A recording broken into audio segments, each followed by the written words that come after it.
Joining us now from Westminster, Colorado is a friend of Michael's for more than 20 years, Dr. Deepak Chopra.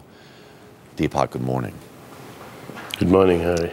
Talk to me a little bit about your relationship with this remarkable entertainer.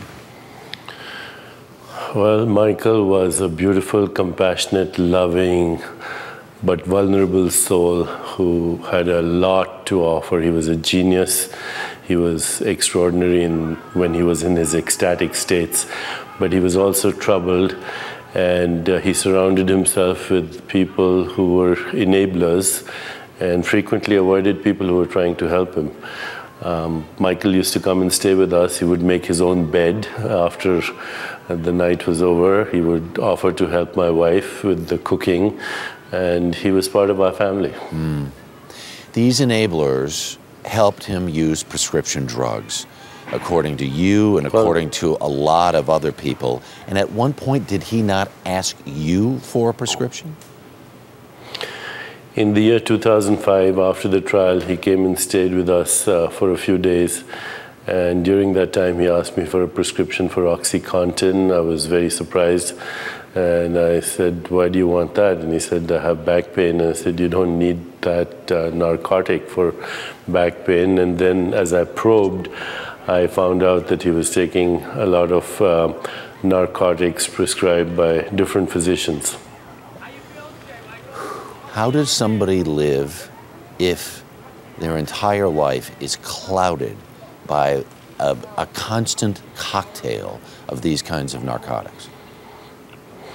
Well, somebody like that is obviously not in a normal state of consciousness, and after a while, they actually believe that if they didn't get their fix or the drug or the narcotic, they might die, so they go into a panic.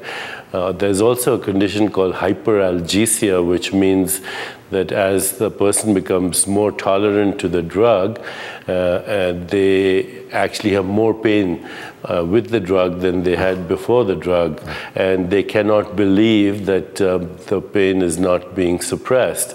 And when they're told that actually cutting off the drug would help the pain, they don't believe you.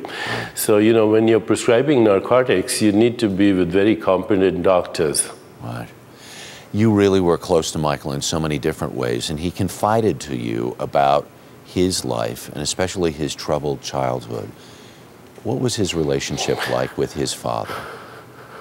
Well, that's really, Harry, that's public knowledge now. He did complain about the stresses of his childhood and the verbal and at times physical abuse. And there's a paper in this year, February issue of Psychosomatic Medicine, that links accumulated childhood stress with autoimmune disorders, including lupus, which he had, and vitiligo or leukoderma, which he had. So he had huge patches of discoloration.